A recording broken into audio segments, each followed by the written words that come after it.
5장 사랑의 사도 요한. 예수님께서 사랑하시던 제자 중 한 사람이 예수님 곁에 기대어 앉았습니다. 요한복음 13장 23절. 사도 요한은 신약의 많은 부분을 기록했기 때문에 우리에게 친숙합니다. 그는 요한계시록뿐만 아니라 복음서와 그의 이름을 지닌 새 서신의 인간 저자였습니다. 누가와 사도 바울을 제외하고 요한은 다른 어떤 인간 저자보다 신약을 더 많이 기록했습니다. 따라서 그는 그의 성격과 성격에 대한 세부 사항으로 가득 차 있습니다. 사실 우리가 요한에 대해 알고 있는 것의 대부분은 그의 저서에서 수집한 것입니다. 우리는 그의 복음을 통해 그가 예수님을 어떻게 보는지 봅니다. 우리는 그의 서신에서 그가 교회와 어떻게 관련되어 있는지 관찰합니다. 그리고 요한계시록에서 우리는 하나님이 그에게 주신 환상을 통해 미래까지도 봅니다. 성경과 역사는 요한이 초대교회에서 중요한 역할을 했다고 말합니다. 물론 그는 주님의 측근 중 한 사람이었지만 그 그룹에서 지배적인 인물은 아니었습니다. 그는 야고보의 남동생이었고 사도행전의 처음 12장에서 베드로의 빈번한 동반자로 등장하지만 요한이 배경을 차지하는 동안 그는 우위를 유지합니다. 그러나 후안에게도 리더십 차례가 있었습니다. 궁극적으로 그것은 다른 것보다 오래 살았기 때문에 초대교회에서 독특하고 족장적인 역할을 수행했으며 그 역할은 1세기 말까지 지속되었고 멀리 소아시아까지 이르렀습니다. 그러므로 그의 개인적 영향력은 사도시대 이후에 이르기까지 초대교회에 지울 수 없는 흔적을 남겼습니다. 제코보의 성격과 성격에 대해 우리가 관찰하는 거의 모든 것은 보어너지스 블라더즈의 젊은 멤버인 후안에게서도 관찰됩니다. 두 사람은 기질이 비슷했으며 이전 장에서 지적했듯이 복음서 기록에서 분리할 수 없습니다. 요한은 야고보와 함께 하늘에서 불을 내려 사마리아인들을 칠 준비를 하고 있었습니다. 그는 또한 제자 중 누가 가장 중요한지에 대한 논쟁의 한가운데 있었습니다. 그의 열심과 야망은 그의 형의 열심과 야망을 반영했습니다. 그러므로 요한이 종종 사랑의 사도 라고 불린 것은 더욱 놀라운 일입니다. 의심할 여지 없이 그는 그리스도에 대한 기독교인의 사랑, 그의 교회에 대한 그리스도의 사랑, 구별되는 표가 되어야 할 상호 사랑을 특별히 강조하면서 사랑의 중요성에 대해 신약성서에서 누구보다 많이 기록했습니다. 신자, 사랑의 주제는 그의 글을 통해 흐르고 있습니다. 그러나 사랑은 요한이 그리스도에게서 배운 특성이지 그분에게서 저절로 나온 것이 아닙니다. 어린 시절에 그는 야고보만큼이나 천둥의 아들이었다. 요한이 중세 예술에서 예수의 어깨에 머리를 얹고 멍한 비둘기의 눈으로 그를 바라보는 온유하고 온화하며 창백한 사람으로 자주 묘사되는 인물이라고 생각한다면 그 캐리커처는 잊어버리십시오. 요한은 다른 어부 제자들처럼 단단하고 거칠었기 때문입니다. 그리고 다시 말하지만 그는 그의 형처럼 편협하고 야망이 있고 질투심이 많고 폭발적이었습니다. 사실 공관 복음서 작가들이 그가 혼잣말을 하는 것을 기록한 유일한 경우, 그는 공격적이고 과신하고 건방진 편협함을 가진 사람으로 보입니다. 마태복음, 마가복음, 누가복음을 공부하면 요한이 거의 항상 다른 사람과 관련하여 언급된다는 것을 알게 될 것입니다. 예수님과 함께, 베드로와 함께 또는 야고보와 함께, 후안은 한 번만 혼자 나타나서 말합니다. 또 어떤 사람이 제자의 무리에 들지 아니하므로 예수 이름으로 귀신을 쫓아낸 이를 주께서 꾸짖으신 것을 주께 자백할 때에라. 막 9시 38분. 이 에피소드는 나중에 살펴보겠습니다. 따라서 요한이 가장 분파적이고 편협하고 비우호적이고 무모하고 성급한 사람처럼 행동할 수 있었다는 것이 복음서에서 분명합니다. 그는 그의 형제 제코보처럼 변덕스럽고 거칠고 공격적이며 열정적이고 질투하며 개인적으로 야심적이었습니다. 둘 다 같은 천에서 잘라낸 것이었다. 그러나 후아는 잘 늙었습니다.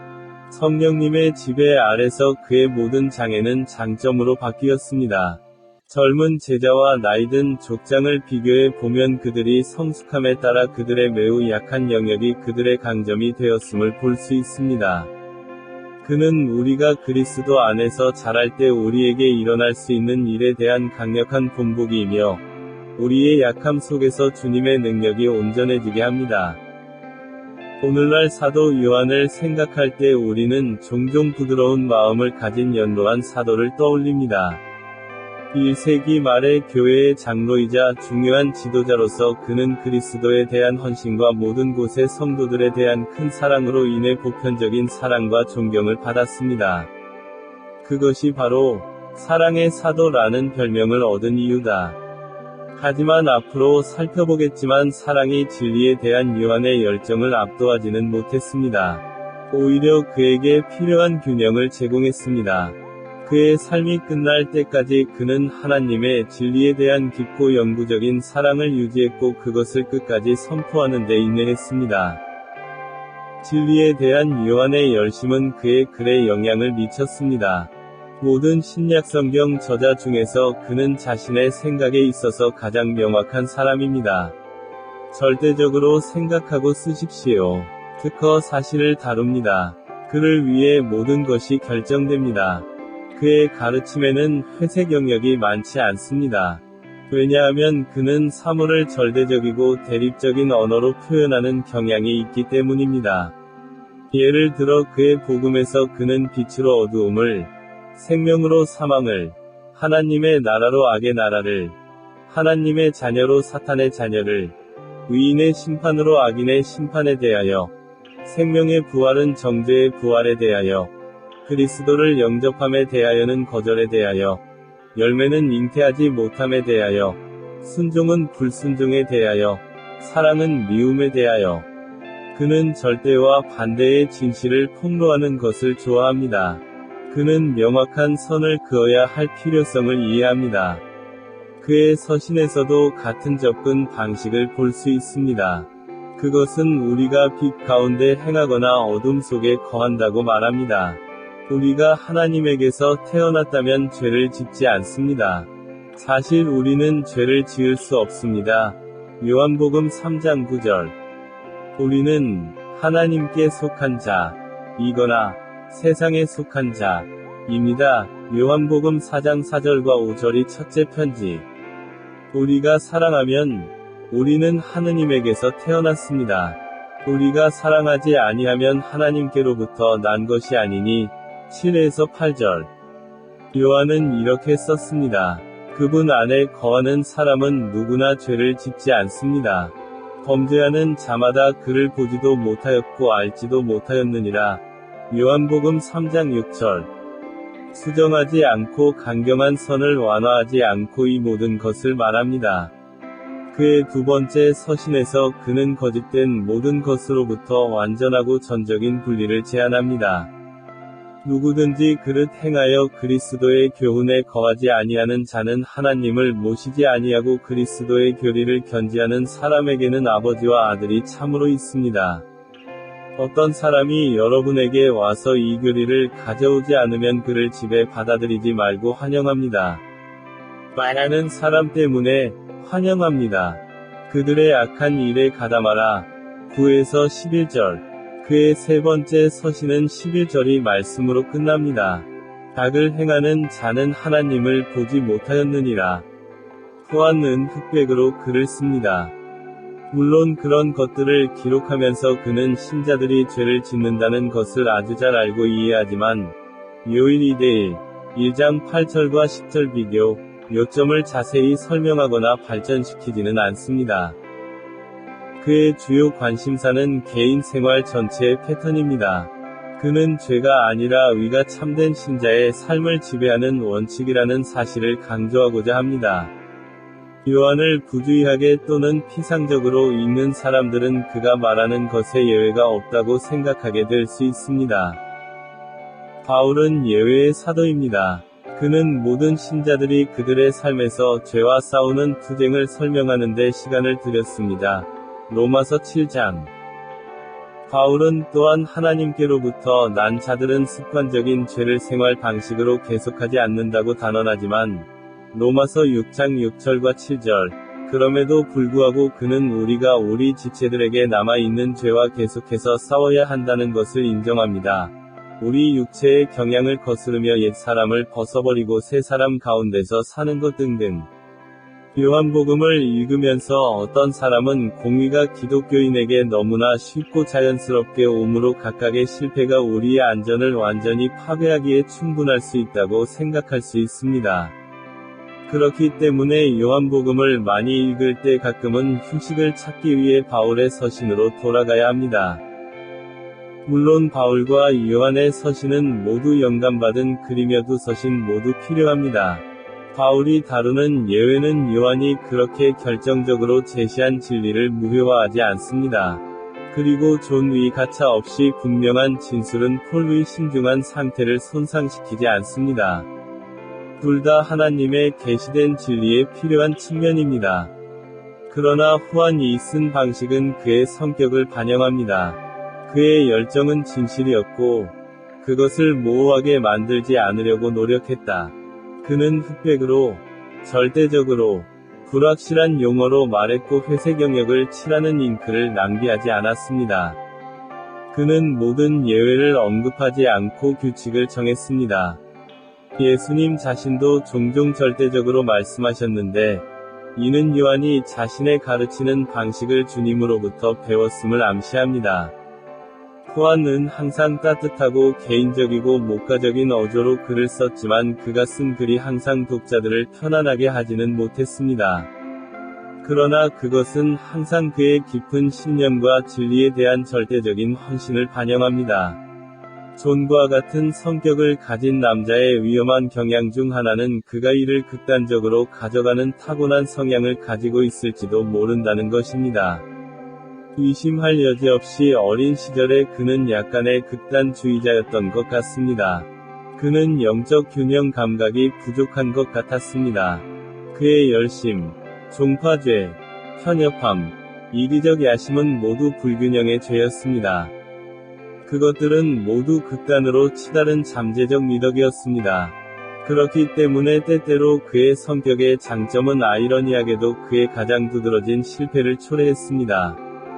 페드로와 제코보는 자신의 강점을 약점으로 바꾸는 비슷한 경향이 있었습니다. 종종 최고의 기능이 걸림돌이 되었습니다. 때때로 우리 모두는 이 원칙의 희생양이 됩니다. 그것은 인간 타락의 결과 중 하나입니다. 죄로 더럽혀진 우리의 가장 좋은 모습도 걸림돌이 됩니다.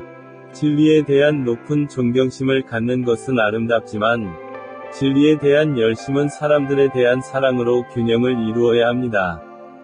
근면하고 야망이 있는 것은 좋지만 야심과 겸손이 균형을 이루지 못하면 죄악된 교만이 되어 다른 사람을 희생시키면서 자신을 높이게 됩니다. 자신감도 아름다운 미덕이지만, 자신감이 죄악된 자신감이 될 때 우리는 영적으로 잘난 척하고 부주의해집니다. 분명히, 진리에 대한 열심, 성공을 바라는 것, 자신감을 갖는 것은 본질적으로 잘못된 것이 아닙니다. 모두 정당한 미덕입니다. 그러나 균형이 맞지 않는 미덕도 영적 건강에 장애가 될 수 있습니다. 마치 균형이 맞지 않는 진리가 심각한 오류로 이어질 수 있는 것과 같습니다. 균형이 맞지 않는 사람은 불안정합니다. 성격의 균형 부족은 부절제의 한 형태이며 자제력의 부족이며 그 자체가 죄입니다. 그렇기 때문에 어떤 진실이나 성격의 특성을 과도하게 극단적으로 밀어붙이는 것은 매우 위험한 것입니다. 그것이 우리가 가장 어린 제자인 요한의 삶에서 보는 것입니다. 여러 경우에 그는 극단주의자, 편협한 사람, 진실에 대한 자신의 편협한 인식을 이기적으로 타협한 폭력적이고 무모한 사람으로 행동했습니다. 어린 시절에 그는 사랑의 사도로 기억될 가능성이 가장 희박한 후보였습니다. 그러나 예수님과 함께한 3년은 자기 중심적인 광신자를 성숙하고 균형 잡힌 사람으로 변화시키기 시작했습니다. 예수님과 함께한 3년은 천둥의 아들을 변화시켜 사랑의 사도가 되었습니다. 그가 가장 균형이 맞지 않는 곳에서 예수님은 균형을 잡으셨고, 그 과정에서 요한은 성급한 광신자에서 초대교회의 경건하고 마음이 여린 장로로 변화되었습니다. 그는 사랑과 진실 사이의 균형을 배웠습니다. 요한은 아주 일찍부터 진리에 굴복한 것 같습니다. 처음부터 우리는 그를 진리를 알고 따르고자 노력한 영적으로 깨어있는 사람으로 봅니다. 우리가 그를 처음 만났을 때, 요한복음 1장 35에서 37절, 그와 안드레는 세례 요한의 제자였습니다. 그러나 요한도 안드레와 같이 세례 요한이 예수님을 진정한 메시아로 지적하자 주저없이 예수님을 따르기 시작했습니다. 세례 요한이 친히, 그는 흥하여야 하겠고 나는 쇠하여야 하리라. 요 3시 30분, 고 말했기 때문에 그들이 실패했거나 그에게 불충실했기 때문이 아닙니다. 제자 요한은 진리에 관심이 있었습니다. 그는 개인 숭배를 확립하기 위해 세례 요한을 따르지 않았습니다. 그러므로 그는 요한이 자신이 하나님의 어린 양임을 분명히 밝히자마자 그를 떠나 예수님을 따르게 했습니다. 진리에 대한 요한의 사랑은 그의 모든 저술에 분명히 나타나 있습니다. 그의 복음서에서 그는 진리에 대해 헬라어 단어를 25회 사용하고 서신서에서는 20회 이상 사용합니다. 그는 내가 내 자녀가 진리 안에서 행한다 함을 듣는 것보다 더 큰 기쁨이 없도다. 요한복음 4장 3절 라고 썼습니다. 어둠 속을 걷는 동안 신자라고 주장하는 사람에 대한 그의 가장 설득력 있는 별명은 그를 거짓말쟁이요 진리가 그 속에 있지 않다. 요일 2대 4, 비교 1대 6, 8 라고 묘사한 것입니다. 경전의 어느 누구도 주님 자신 외에는 진리의 순수한 개념을 더 높일 수 없습니다. 그러나 때때로 어린 시절의 진리에 대한 존의 열심에는 사람들에 대한 사랑과 동정심이 부족했습니다. 나는 균형을 배워야 했다. 마가복음 9장에서 요한이 예수의 이름으로 귀신을 쫓아내는 것을 금한 사건이 이에 대한 좋은 예입니다. 다시 말하지만, 이것은 공관 복음서에서 요한이 자신의 성품의 중요한 측면을 드러내면서 스스로 행동하고 말하는 유일한 곳입니다. 우리는 여기서 야고보와 베드로가 없는 요한이 자신을 대변하는 보기 드문 모습을 봅니다. 이것이 진짜 존입니다. 이 동일한 사건이 누가복음 9장에 기록되어 있는데, 누가복음은 야고보와 요한이 하늘에서 불을 내리게 하려고 했던 사마리아인 마을의 일화를 이야기하기 직전입니다. 두 경우의 요사성은 놀랍습니다. 두 경우 모두 호하는 지독한 편협함, 엘리트주의, 사람들에 대한 진정한 사랑의 부족을 보여줍니다. 사마리아인들과 관련된 사건에서 야고보와 요한은 구원받지 못한 자들에 대한 사랑이 부족함을 보여주었습니다. 여기에서 요한은 동료 신자에 대해 비슷한 종류의 사랑 없는 영을 범했습니다. 그는 사람이 예수의 이름으로 봉사하는 것을 금지했습니다. 그가 우리를 따르지 아니하고, 마가복음 9장 38절, 공식적으로 그 무리의 일원이 아니었기 때문입니다. 사건은 예수님의 변모 직후에 일어났습니다. 레보원의 세 사람, 베드로, 야고보, 요한, 만 목격한 산꼭대기에서의 그 영광스러운 경험은 실제로 같은 장에서 나중에 일어날 일에 대한 맥락을 설정합니다. 항상 그렇듯이 문맥을 이해하는 것이 중요합니다. 마가복음 9장 1절에서 예수님은 제자들에게 내가 진실로 너희에게 이르노니 여기 있는 사람 중에 죽기 전에 하나님의 나라가 권능으로 임하는 것을 볼 자들이 있느니라 고 말씀하셨습니다. 물론 제자들에게는 그들이 살아있을 때 천년왕국이 오리라는 약속처럼 들렸을 것입니다. 그리고 마지막 제자가 죽은 지 1900년이 지난 오늘날에도 우리는 지상의 천년왕국이 세워지기를 계속 기다리고 있습니다. 그러면 예수님의 약속은 무엇이었습니까? 이 질문에 대한 답은 바로 직후에 일어났습니다.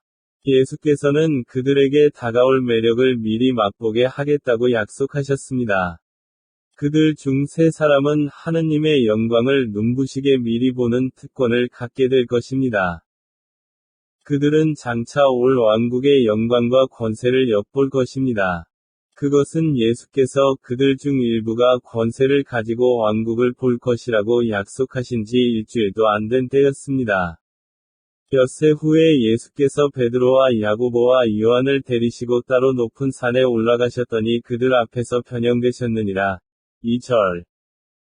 예수님은 가장 신뢰하는 세 사람, 즉 제자들과 가장 가까운 친구들을 데리고 산으로 올라가 그들의 인간 상태의 휘장을 걷어내셨습니다. 영원하신 하나님의 성품의 본질이 인상적인 광채로 빛날 것입니다. 그의 옷이 휘어져 눈과 같이 휘어졌으니 세상에서 어떤 세탁기로도 그렇게 희게 할 수 없더라. 3절. 마태는 그들이 본 것이 너무 압도적이어서 제자들이 얼굴을 땅에 대고 엎드렸다고 말합니다. 마태복음 17대6.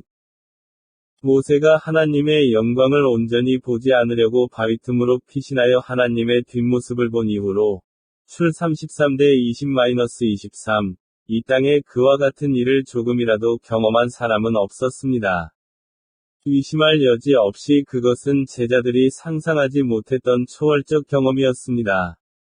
그리고 그것이 충분하지 않은 것처럼 엘리야가 예수와 이야기하던 모세와 함께 그들에게 나타났습니다.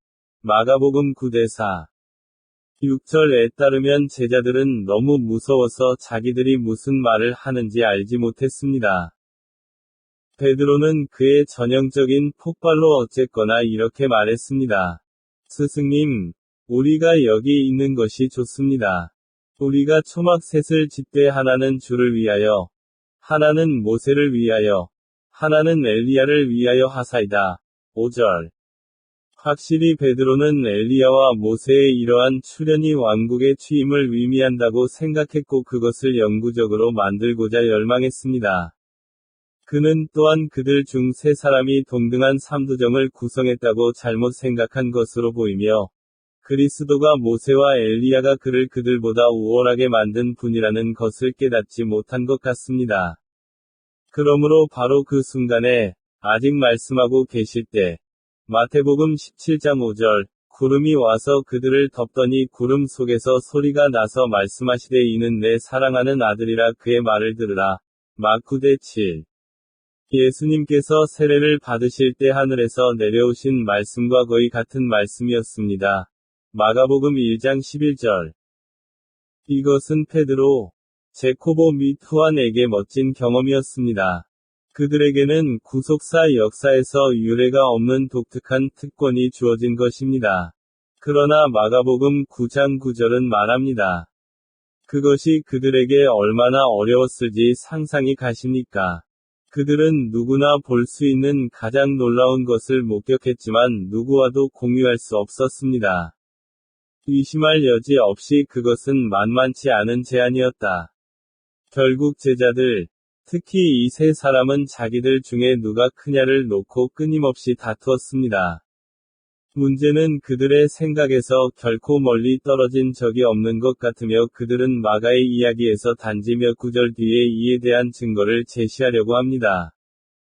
그래서 이 경험을 자신의 주장으로 삼지 못하는 것이 그들에게는 매우 어려웠을 것입니다.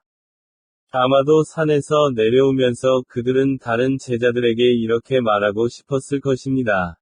우리가 본 것을 알고 싶습니까?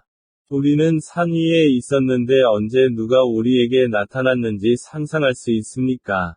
엘리야와 모세 외에는 아무도 없습니다. 그는 왕국을 엿볼 수 있었습니다. 그들은 아무도 볼 수 없고 알 수 없는 것들을 보았습니다. 그들은 장차 올 영광을 생생하게 미리 맛보았습니다. 이 경험을 혼자 간직하는 것이 얼마나 어려웠겠습니까? 누가 가장 컸는지에 대한 논쟁에 불을 붙인 것 같습니다. 같은 장의 뒷부분에서 마가는 그들이 가버나움으로 갔다고 말합니다. 집에 오실 때에 그들에게 물어 이르시되 길에서 너희끼리 무슨 쟁론을 하였느냐. 막 9시 33분. 예수님은 정보가 필요해서 질문하신 것이 아닙니다. 나는 고백을 기대했다. 그는 그들이 무슨 말을 했는지 정확히 알고 있었습니다. 그러나 그들은 당황했습니다. 그래서 그들은 닥쳐. 길에서 자기들끼리 누가 크냐 하여 쟁론하였느니라. 34절. 토론이 어떻게 시작되었는지 상상하는 것은 어렵지 않습니다. 베드로, 제코보, 후안은 산에서 경험한 후 자신감이 넘쳤고 이제 유리한 위치에 있음을 확실히 느꼈습니다. 그들은 너무도 놀라운 일들을 보았기 때문에 그것에 대해 이야기하는 것이 허락되지 않았습니다.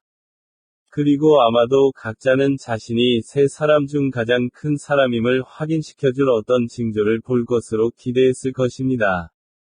아마도 그들은 주님이 변형되셨을 때 누가 예수님과 가장 가까웠는지, 베드로가 하늘에서 들려온 음성으로 책망을 받았다는 사실을 상기시키는 등의 문제로 논쟁을 벌였을 것입니다. 그러나 예수께서 그들이 무슨 이야기를 나누었는지 물으시자 그들은 즉시 입을 다물었습니다. 그들은 그러한 일에 대해 논의하는 것이 잘못되었다는 것을 알고 있었습니다. 분명히 그들의 양심은 그들을 괴롭혔습니다. 그렇기 때문에 그들이 말하는 것을 인정할 수 없었습니다. 물론 예수께서는 이 사실을 아셨고 기회를 이용하여 그들을 다시 가르치셨습니다. 이에 앉으사 12를 불러 이르시되 누구든지 첫째가 되고자 하면 뭇 사람의 끝이 되며 뭇 사람을 섬기는 자가 되어야 하리라. 그리고 그는 어린아이를 데려다가 그들 가운데 두었습니다. 그를 팔로 안고 그들에게 이르시되 누구든지 내 이름으로 이와 같은 아이를 영접하는 자는 나를 영접하는 것이요 나를 영접하는 자는 나를 영접함이 아니요 나를 보내신 이를 영접함이니라. 35에서 37절. 그들은 문제를 거꾸로 가지고 있었습니다. 왕국에서 으뜸이 되려면 종이 되어야 했습니다. 그들이 정말로 크게 되고 싶다면 어린아이와 같아야 했습니다. 서로 다투고 싸우지 않고, 남에게 강요하려 하지 않고, 서로 배척하고 자기를 높이는 대신에 종의 역할을 감당해야 했습니다. 그것은 사랑에 대한 교훈이었습니다. 사랑은 시기하지 아니하며 사랑은 자랑하지 아니하며 교만하지 아니하며 그는 악을 행치 아니하고 자기의 유익을 구하지 아니하며. 고린도전서 13장 4절과 5절. 사랑은 서로를 지배하는 것이 아니라 다른 사람을 섬기는 것으로 나타납니다. 이것은 분명히 존의 마음에 닿았습니다. 심각한 책망이었고 후안은 분명히 메시지를 받았습니다. 공관 복음서에서 요한이 말하는 유일한 시간은 여기에서 찾을 수 있습니다. 요한이 그에게 대답했습니다. 그가 우리를 따르지 아니하므로 우리가 금하였노라. 막 9시 38분. 이것은 종파주의입니다. 단지 그들이 그 그룹에 속하지 않았다는 이유만으로 예수의 이름으로 성역을 베푼 사람을 질책하는 것. 이것은 천둥의 아들 요한의 편협함을 보여줍니다.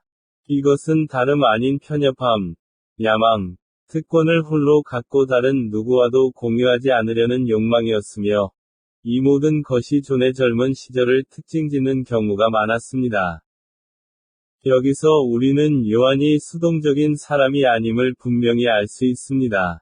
그는 공격적이고 경쟁적이었습니다. 그는 예수의 이름으로 성역을 베푸는 한 사람이 그 무리에 속하지 않았다는 이유만으로 정죄했습니다. 요한이 끼어들어 다른 이유 없이 그 사람의 사역을 끝내려고 했습니다. 저는 후안이 미안해서 이런 고백을 했다고 믿고 싶습니다. 나는 예수님의 책망의 가시가 그를 아프게 했다고 생각하며, 그는 회개하는 자로서 그 말을 했습니다. 후안의 무언가가 변하기 시작했고, 그는 자신의 사랑 부족을 바람직하지 않은 것으로 보기 시작했습니다. 그가 이 고백을 했다는 사실은 그의 안에서 일어나고 있는 변화를 가리킨다. 그의 양심은 그를 괴롭혔다. 점점 귀여워지기 시작했습니다. 그는 항상 진리에 대해 열심과 열정이 있었지만 이제 주님은 그에게 사랑을 가르치고 계셨습니다. 이것은 당신의 삶과 사고 방식에서 중요한 순간입니다.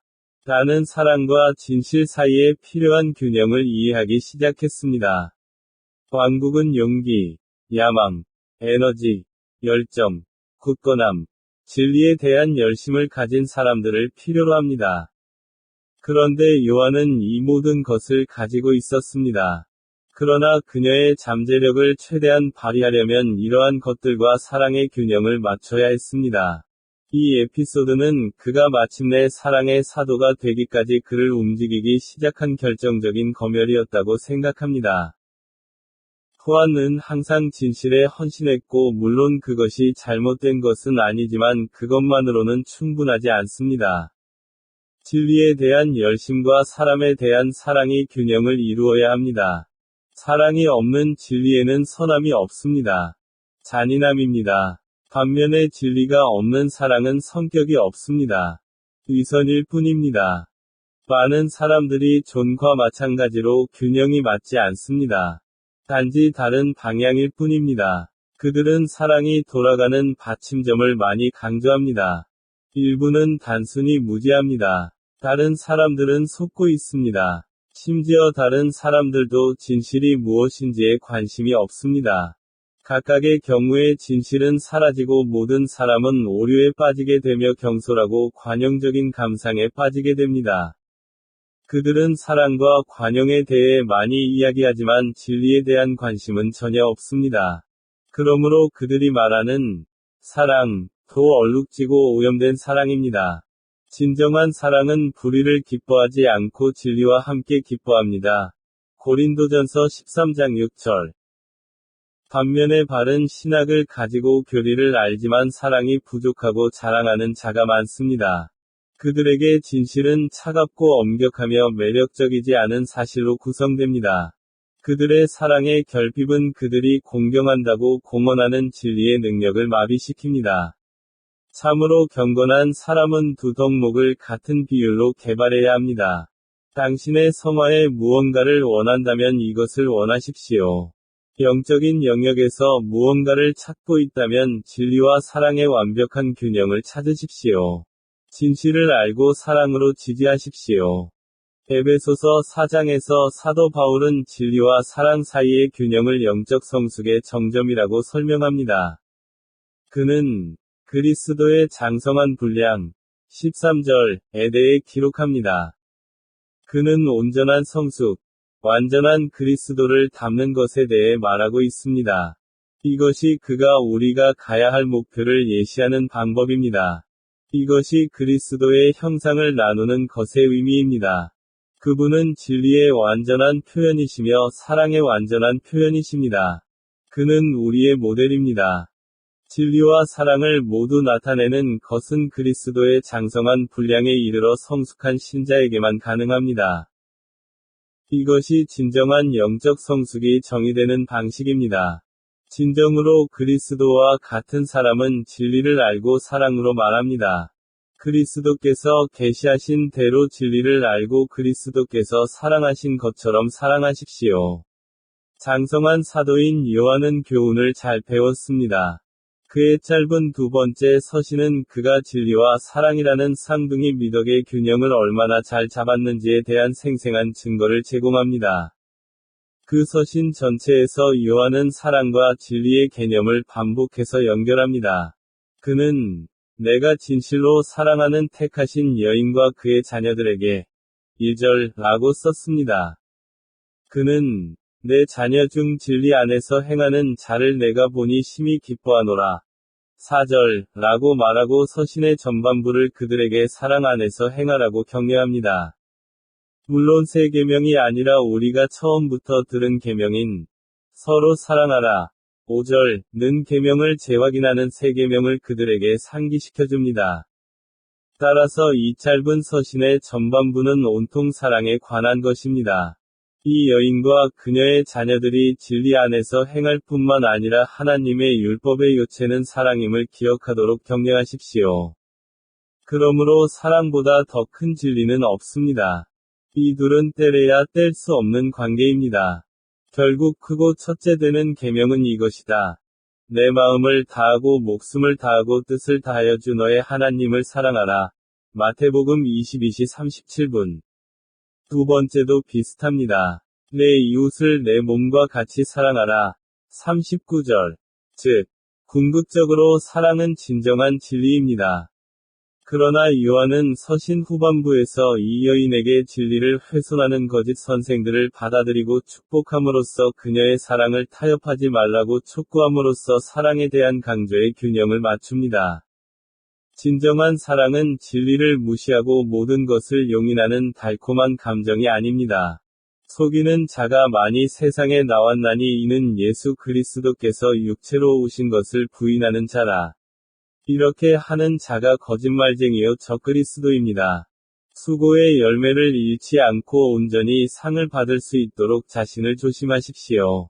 길을 잃고 그리스도의 교훈을 굳게 지키지 않는 사람은 하나님을 모시는 사람이 아닙니다. 그리스도의 교리를 견지하는 사람에게는 아버지와 아들이 참으로 있습니다. 어떤 사람이 여러분에게 와서 이 교리를 가져오지 않으면 그를 집에 받아들이지 말고 환영합니다. 말하는 사람 때문에 환영합니다. 그들의 악한 일에 참여합니다. 7에서 11절. 후아는 더 이상 불이 진리의 적들에게 내려오도록 하늘에서 내려오라고 요구하지 않지만, 이 여인에게도 다른 극단으로 가지 말라고 경고합니다.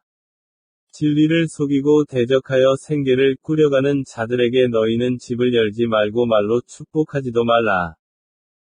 물론 사도 바울은 이 여자에게 다른 사람을 학대하거나 무례하게 대하라고 권하는 것이 아닙니다. 우리를 미워하는 자를 선대하고, 우리를 미워하는 자를 사랑하며, 우리를 저주하는 자를 축복하고, 우리를 학대하는 자를 위하여 기도하라.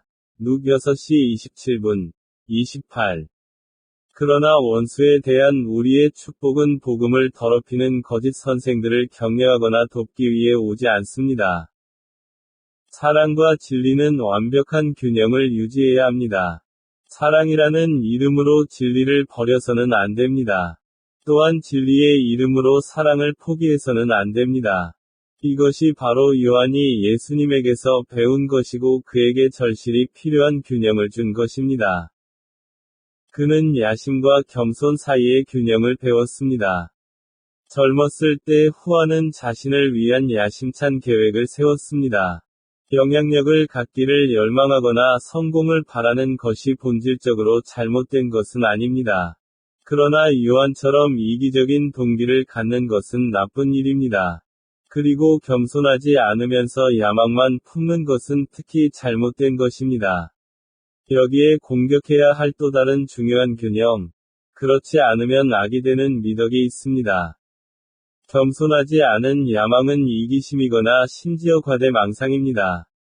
마가복음 10장에서 요한이 예수의 이름으로 사역하던 사람을 질책한 사건이 있은 다음 장에서 우리는 야고보와 요한이 왕국에서 그분의 좌우편에 앉으라고 요청하면서 어떻게 예수님께 접근했는지에 대한 마가의 설명을 발견합니다. 아이러니하게도 예수님은 겸손의 중요성을 반복해서 말씀하셨습니다. 마가복음 10장 31절에서 예수님은 그들에게 먼저 된 자로서 나중되고 나중된 자로서 첫째 되는 자가 많으리라 고 말씀하셨습니다. 이것은 사실상 마가복음 9장에서 요한의 고백을 촉발시킨 것과 동일한 진술임을 기억하십시오. 그곳에서 예수님은 한 어린아이를 데려다가 그들 가운데 세우시어 겸손의 실물교훈으로 삼으셨습니다. 마가복음 9장 35절입니다. 예수님은 단순히 겸손에 대해 그들에게 반복해서 가르쳤던 동일한 교훈을 되풀이하고 계셨습니다. 그러나 몇 구절 뒤에 10장 35에서 37절 마가는 야고보와 요한이 우선권을 달라는 불행한 요청을 가지고 예수님께 왔다고 말합니다. 사도 야고보에 대한 연구에서 우리는 이 사건에 대한 마태의 기록을 살펴보고 야고보와 요한이 실제로 그들을 위해 중재하는 데 어머니의 지원을 요청했음을 알게 되었습니다. 여기에서 우리는 그들이 은밀히 이 호의를 구하고 있었음을 발견하는데, 이는 다른 제자들이 그 요청 자체를 제시한 후에 그것을 알았기 때문입니다. 41절. 예수께서 겸손에 관해 훈계하신 많은 권고에 뒤이은 이 형제들의 요청은 놀랍도록 대담한 것으로 보입니다. 그것은 그들에게 진정한 겸손이 엄청나게 부족함을 드러냅니다. 우리는 다시 한번 말하지만 야망에는 잘못된 것이 없습니다. 사실 야고보와 요한이 왕국에서 예수님 옆에 앉으려는 욕망에는 본질적으로 잘못된 것이 없었습니다. 누가 같은 것을 원하지 않겠습니까? 분명히 다른 제자들도 그것을 원했기 때문에 그들은 야고보와 요한에게 화를 냈습니다. 예수께서는 그 욕망 자체 때문에 그들을 꾸짖지 않으셨습니다. 그의 잘못은 그 지위에 합당하기를 바라기보다 그 지위를 얻기를 원한 데 있었다. 그의 야망은 겸손으로 누그러지지 않았습니다. 그리고 예수님은 왕국에서 가장 높은 지위는 지상에서 가장 겸손한 성도들을 위해 예비되어 있음을 반복해서 분명히 하셨습니다. 42절과 45절에서 그의 대답을 주목하십시오. 너희 중에는 그렇지 아니하니 너희 중에 누구든지 크고자 하는 자는 너희를 섬기는 자가 되고 너희 중에 누구든지 으뜸이 되고자 하는 자는 모든 사람을 섬기는 자가 되리라. 인자가 온 것은 섬김을 받으려 함이 아니요 도리어 섬기려 하고 자기 목숨을 많은 사람의 대속물로 주려 함이니라. 위대해지고자 하는 사람은 먼저 겸손을 배워야 합니다. 예수님 자신이 진정한 겸손의 완성자이셨습니다. 더욱이 그의 왕국은 정치, 지위, 권력 또는 지배가 아닌 겸손한 봉사로 운영됩니다. 이것이 예수께서 제자들 가운데 아이를 두시고 진정한 신자는 어린아이와 같아야 한다고 말씀하신 요점이었습니다. 다른 경우에 그분은 또한 그들에게 이렇게 말씀하셨습니다. 누구든지 자기를 높이는 사람은 낮아질 것입니다. 자기를 낮추는 이는 높아지리라. 룩 18시 14분. 그 전에도 그분은 그들에게 이렇게 말씀하셨습니다. 누군가의 혼인잔치에 청함을 받았을 때에 먼저 앉지 마십시오. 이 사람에게 자리를 양보하십시오. 그런 다음 마지막 자리를 차지하기 위해 부끄러움을 느끼기 시작합니다. 그러나 청함을 받았을 때에 가서 끝자리에 앉으십시오. 그러면 함께 식탁에 앉은 사람들 앞에서 영광을 얻게 될 것입니다. 누구든지 자신을 높이는 사람은 낮아질 것입니다. 자기를 낮추는 이는 높아지리라. 룩 14-8-11. 거듭거듭 예수님은 이 진리를 강조하셨습니다. 왕국에서 크게 되고 싶다면 모든 사람의 종이 되어야 합니다. 제자들이 예수님과 3년을 함께 지낸 후에도 이 진리가 그들의 의식에 거의 침투하지 않았다는 사실은 감탄할 만합니다. 그리고 그들의 지상 사역의 마지막 밤에 그들 중 누구도 겸손하게 수건과 대야를 들고 종의 역할을 수행하지 않았습니다. 요 13-1-17. 그래서 예수님께서 친히 그렇게 하셨습니다. 마지막으로 후안은 야망과 겸손 사이의 균형이 무엇인지 배웠습니다. 사실, 겸손은 그의 글에서 강조되는 위대한 미덕 중 하나입니다. 예를 들어, 요한복음 전체에서 그는 그녀의 이름을 한 번도 언급하지 않습니다. 요한복음에서 이름으로 언급된 유일한 요한은 세례자 요한입니다. 사도 요한은 자기 자신에 대해 말하기를 거부합니다. 대신 그는 예수님과 관련하여 그에 대해 이야기합니다. 그는 결코 자신을 영웅으로 내세우지 않고 대신 예수님을 공경하기 위해 자신에 대한 모든 언급을 사용합니다. 그에게 관심을 끌기 위해 자신의 이름을 쓰는 대신에 그는 자신을 예수께서 사랑하신 제자 중 하나, 요한복음 13장 23절, 20장 2절, 21장 7절과 20절, 라고 언급하여 영광을 돌렸습니다. 이 사람을 사랑하신 예수님께, 사실 그는 예수님이 자신을 사랑하셨다는 사실의 경외감을 느끼는 것 같습니다. 물론 요한복음 13장 1절과 2절에 따르면 예수님은 모든 사도들을 온전히 사랑하셨습니다.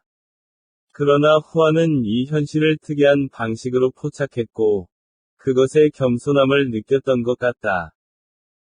사실 예수님께서 제자들의 발을 씻겨주신 일을 자세히 기록한 것은 요한복음이 유일합니다. 배반당하시던 날 밤에 예수님의 겸손이 요한에게 강한 인상을 주었음이 분명합니다. 요한의 겸손은 그가 각 서신에서 독자들에게 부드럽게 말하는 방식에서도 분명합니다. 그는 그들을 어린 자녀, 사랑하는 자, 라고 부르며 자신을 하나님의 형제요 아들로 포함합니다. 요한복음 3장 2절이 첫 글자 비교. 그분의 겸손을 나타내는 이러한 표현에는 부드러움과 연민이 있습니다. 정경에 대한 그의 마지막 공언은 요한계시록에서 그가 너희 형제요 예수 그리스도의 환난과 나라와 참음에 동참하는 자, 게일되고로 묘사되어 있다. 그가 살아있는 마지막 사도이자 교회의 총대주교였음에도 불구하고 우리는 그가 다른 사도들 위에 군림하는 모습을 결코 발견하지 못했습니다. 인생의 어느 시점에서 호안의 야망은 겸손에서 균형을 찾았습니다. 그는 용감하고 자신감 있고 결단력 있고 열정적이지만 더 부드러워졌습니다. 그는 고통과 영광 사이의 균형을 배웠습니다. 우리가 살펴본 바와 같이 사도 요한은 어린 시절의 영광에 대한 갈증과 고통에 대한 혐오감을 가지고 있었습니다. 영광에 대한 그의 갈증은 왕좌를 차지하려는 그의 욕망에서 볼 수 있습니다. 그의 고통에 대한 혐오는 그와 다른 사도들이 예수님을 버리고 그가 잡히던 날 밤에 도망쳤다는 사실에서 볼 수 있습니다. 마가복음 14장 20절. 두 욕망 모두 완벽하게 이해할 수 있습니다. 결국 요한은 변화산에서 예수님의 영광을 보았고 그 영광에 참여하리라는 예수님의 약속을 소중히 여겼습니다. 마 19시 28분-29. 어찌 이런 축복을 바라지 않을 수 있겠습니까? 반면에 미친 듯이 아픈 사람만이 고통받는 것을 좋아합니다. 예수님의 영원한 왕국의 영광에 참여하고자 하는 요한의 열망에는 본질적으로 죄가 있는 것이 없었습니다. 그리스도께서는 그에게 보좌와 영광의 유업을 약속하셨습니다. 더 나아가 우리가 마침내 그리스도의 영광을 온전히 보게 될 때 그리스도의 영광이 왜 하늘의 상급보다 더 큰 상인지 깨닫게 될 것이라고 확신합니다. 그의 영광의 충만함 가운데 계신 예수님의 모습은 우리가 지상에서 견뎌온 모든 고통, 역경, 고통보다 더 클 것입니다. 비교 시편 17시 15분, 요한일서 3대2. 그러므로 그리스도의 영광에 참여하는 것은 하나님의 모든 자녀에게 합당한 소망입니다. 그러나 우리가 하늘의 영광에 참여하려면 지상의 고통에도 기꺼이 참여해야 합니다. 이것이 바울의 소망이었습니다. 내가 그리스도와 그의 부활의 권능과 그 고난의 참여함을 알고 그의 죽으심을 본받아. 빌 3시 10분. 바울은 자신이 고통에 대한 마조이즘적 욕망을 가졌다고 말하는 것이 아니라 단순히 영광과 고통이 분리될 수 없다는 것을 인정한 것입니다. 영광의 보상을 원하는 사람은 기꺼이 고난을 견뎌야 합니다. 영광의 대가는 고통입니다. 우리는 하나님의 상속자요 그리스도와 함께한 상속자니 우리가 그와 함께 영광을 받기 위하여 고난도 함께 받아야 할 것이니라. 롬 8시 17분. 예수님은 이 원리를 반복해서 가르치셨습니다. 아무든지 나를 따라오려거든 자기를 부인하고 자기 십자가를 지고 나를 따르라. 자기 목숨을 구하고자 하는 사람은 누구나 목숨을 잃을 것이기 때문입니다. 누구든지 나를 위하여 자기 목숨을 잃으면 찾으리라. 마태복음 16시 24분, 25. 한 알이 미리 땅에 떨어져 죽지 않으면 한 알 그대로 남습니다. 그러나 죽으면 많은 열매를 맺습니다. 자기 생명을 사랑하는 자는 잃을 것이요 이 세상에서 자기 생명을 미워하는 자는 영생하도록 보존하리라. 요 12시 24분-25. 고난은 영광의 전주곡입니다. 신자로서 우리가 받는 고난은 장차 올 영광의 보증입니다. 배전 1대6, 7. 그리고 현재의 환난은 장차 우리에게 나타날 영광과 좋게 비교할 수 없도다. 롬 8시 18분. 한편 영광을 갈망하는 사람들은 그 욕망과 고난에 대한 의지 사이에서 균형을 잡아야 합니다. 모든 제자들은 이것을 배워야 했습니다. 모든 사람이 영광의 주요 자리를 원했음을 기억하십시오. 그러나 예수님은 그 자리에 값이 있다고 말씀하셨습니다. 비천한 자를 위하여 예비된 자리일 뿐 아니라 그 자리에 앉은 자들은 먼저 고난의 굴욕을 감내함으로써 그러한 종기를 위하여 준비해야 합니다. 이것이 바로 예수님이 야고보와 요한에게 왕좌를 받기 전에 그들이 내가 마시는 잔을 마시고 내가 받는 세례를 받아야 할 것, 막 10시 38분, 이라고 말씀하신 이유입니다. 야고보와 요한은 주께서 마시실 잔을 기꺼이 마시고 고난의 세례로 세례를 받을 것이라고 주님께 얼마나 신속하고 솔직하게 확신시켰습니까? 그들이 말하되 할 수 있노라. 39절. 당시 그들은 그 대답의 의미를 전혀 몰랐습니다. 그들은 베드로처럼 죽기까지 예수님을 따라갈 수 있다고 자랑했지만, 그것을 증명할 기회가 생기자 모두 예수님을 버리고 도망쳤습니다. 다행히도 예수께서는 그 실패를 최종적인 것으로 여기지 않으셨습니다. 11 제자는 예수님이 배반당하고 체포되신 밤에 도망쳤습니다. 그러나 그들 각자는 돌아왔고, 그들 각자는 마침내 그리스도의 이름을 위해 기꺼이 고난받는 것을 배웠습니다.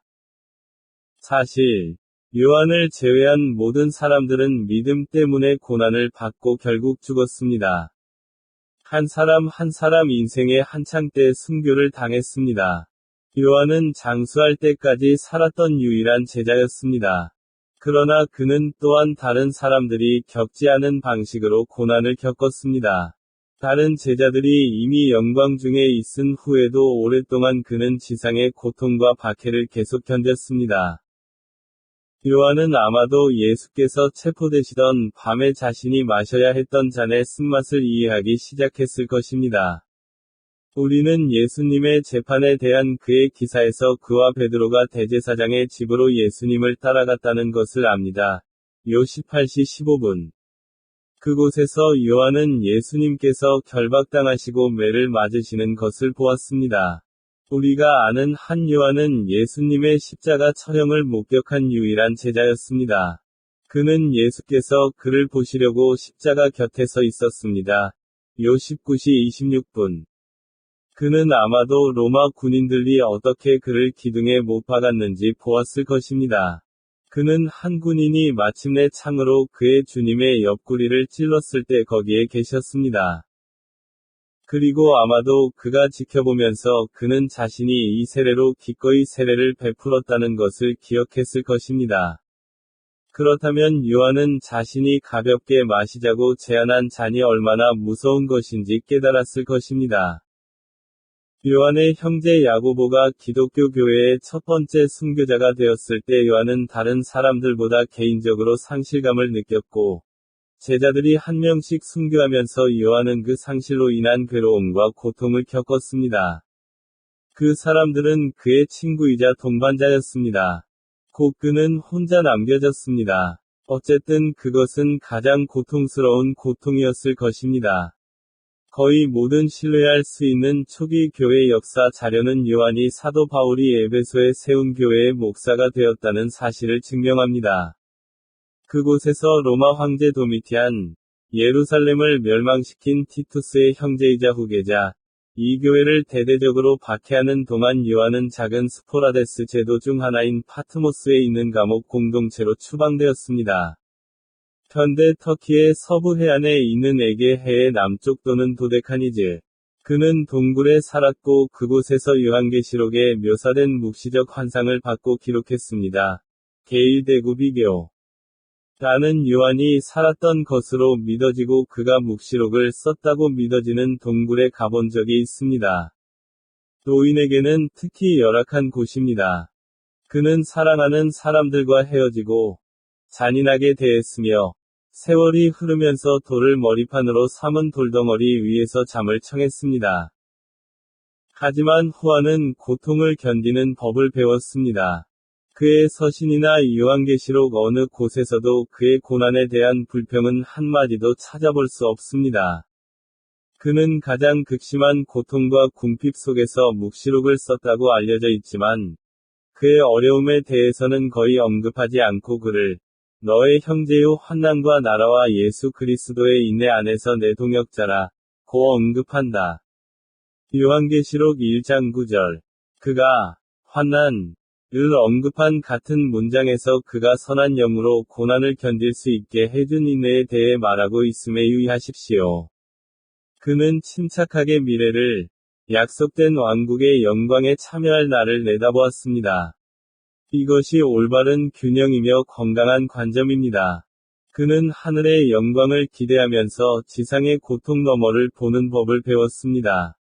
존은 메시지를 받았습니다. 그는 교훈을 배웠습니다. 그는 강력한 방식으로 그리스도의 성품을 이해했습니다. 그리고 그는 위롭고 그리스도와 같은 성품이 어떠해야 하는지에 대한 탁월한 인간 모델이 되었습니다. 이것에 대한 인상적인 증거는 십자가 밑에서 본 그림에서 볼 수 있습니다. 요한은 성경 기록에서 십자가 처형을 목격한 유일한 사도라는 사실을 기억하십시오. 요한 자신은 예수님이 십자가에서 내려다보셨을 때 그의 어머니 마리아와 그의 누이인 다른 마리아, 글로바의 아내, 막달라 마리아, 요한을 보았을 때의 장면을 묘사합니다. 요 19시 25분. 요한은 이렇게 기록합니다. 예수께서 자기 어머니와 사랑하시는 제자가 곁에 서 있는 것을 보시고 어머니에게 말씀하셨습니다. 그런 다음 그는 제자에게 말했다. 내 어머니를 보라. 그때부터 그 제자가 그녀를 자기 집으로 모시더라. 26, 27절. 분명히 후아는 배워야 할 교훈을 배웠습니다. 그는 겸손하고 사랑이 많은 종이 되는 법을 배웠습니다. 그렇지 않았다면 예수님께서 그에게 어머니의 돌봄을 맡기지 않으셨을 것입니다. 베드로에게 내 양을 먹이라.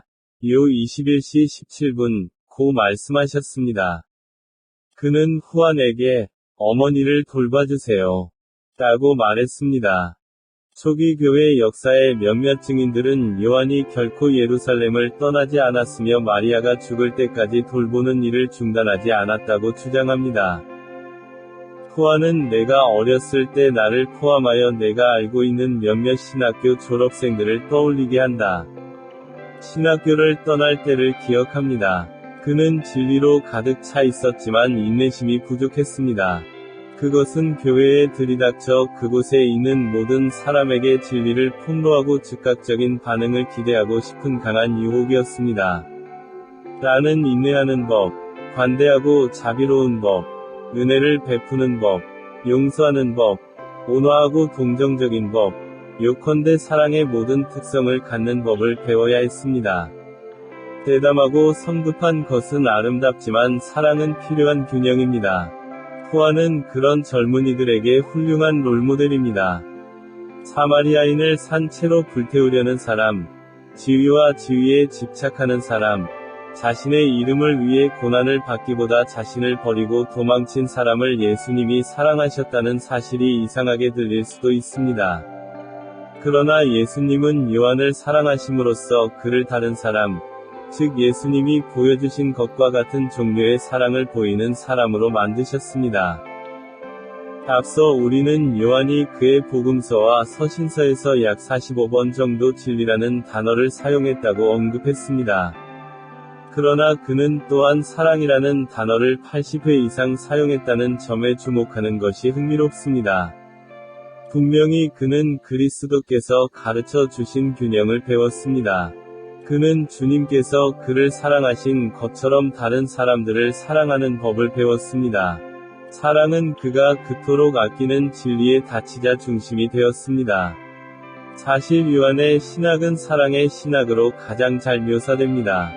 그는 하나님이 사랑의 하나님이시며, 하나님이 자기 아들을 사랑하시고, 하나님이 세상을 사랑하시고, 하나님이 그리스도께 사랑을 받고, 그리스도께서 그의 제자들을 사랑하시고, 그리스도의 제자들이 그를 사랑하고, 모든 사람이 그리스도를 사랑해야 한다고 가르쳤습니다. 우리는 서로 사랑해야 하고, 그 사랑은 율법을 완성합니다. 사랑은 요한의 가르침의 모든 요소에서 중요한 부분이었습니다. 그것은 그의 신학의 지배적인 주제였다. 그러나 그들의 사랑은 결코 방종한 감상에 빠지지 않았습니다. 인생이 끝날 때까지 후안은 열렬한 진리의 수호자였습니다. 그는 거짓말에 대한 편협함을 조금도 잃지 않았습니다. 그의 생애 말년에 쓴 서신에서 그는 기독교와 죄와 부도덕에 반대하는 망상에 반대하는 글을 쓰면서 그릇된 기독론을 계속 비난했습니다. 그런 의미에서 그는 끝까지 천둥의 아들이었다. 저는 주님께서 사랑의 가장 강력한 수호자는 결코 진리를 타협하지 않는 사람이어야 한다는 것을 아셨다고 믿습니다. 요한이 좋아하는 또 다른 단어는 간증이었습니다. 그는 그것을 70번 정도 사용했습니다. 그것은 세례 요한의 증거, 성경의 증거, 아버지의 증거, 그리스도의 증거, 기적의 증거, 성령의 증거, 사도들의 증거를 가리킨다. 각각의 경우에 이것들은 진실에 대한 간증이었습니다. 따라서 진리에 대한 그의 사랑은 변함이 없었습니다. 사실 나는 요한이 예수님의 어깨에 머리를 기대고 있었던 것은 요한복음 13장 3절, 그가 주님께서 주신 순결한 사랑을 누렸을 뿐만 아니라 그가 진리의 모든 말씀을 듣고자 했기 때문이라고 확신합니다. 그리스도의 입에서 나온 요한은 대부분의 기록에 따르면 트라야누스 황제 통치 기간인 서기 98년경에 사망했습니다. 제롬 문크의 갈라디아서 주석에서 연로한 사도 요한이 에베소에서의 마지막 날에 너무 약해서 그들이 그를 교회로 데려가야 했다고 말했습니다. 사랑하는 자녀들아, 서로 사랑하여라. 왜 항상 그렇게 말하느냐고 묻자 그는 이는 여호와의 명령이니 이것으로 족하도다 라고 대답했습니다. 그래서 갈릴리의 어부들인 베드로, 안드레, 야고보, 요한은 엄청난 규모로 사람을 낚는 어부가 되어 영혼들을 교회로 데려왔습니다. 어떤 의미에서 그들은 복음서와 서신서의 간증을 통해 여전히 세상 바다에 그물을 던지고 있습니다. 그들은 계속해서 수많은 사람들을 그리스도께 인도합니다. 그들은 평범한 사람들이었지만 공통점이 전혀 없는 소명이었습니다.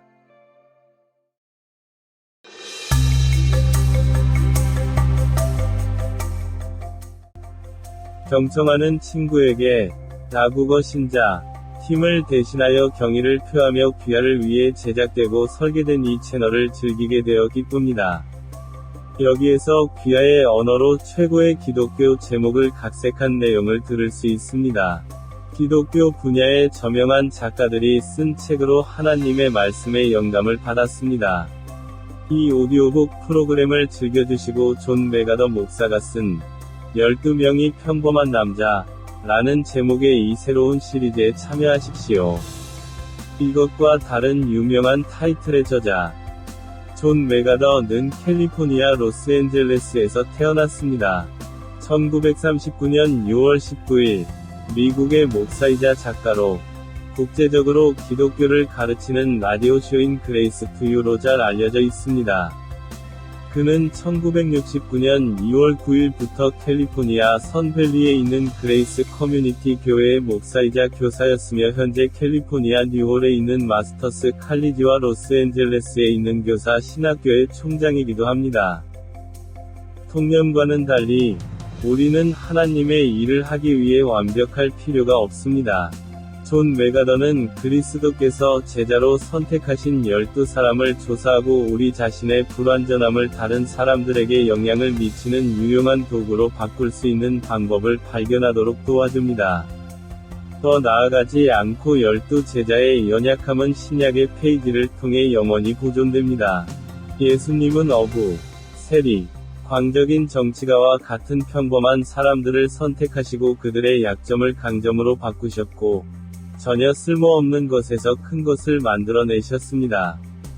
메가더는 당신과 같은 현대 제자들을 위해 처음 12제자를 세심하게 훈련하는 원리를 설명합니다.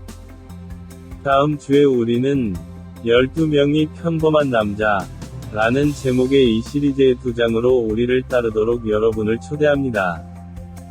이 영상과 이 채널이 마음에 드셨다면 좋아요 와 구독으로 계속해서 최고의 콘텐츠를 제공할 수 있도록 응원해주세요.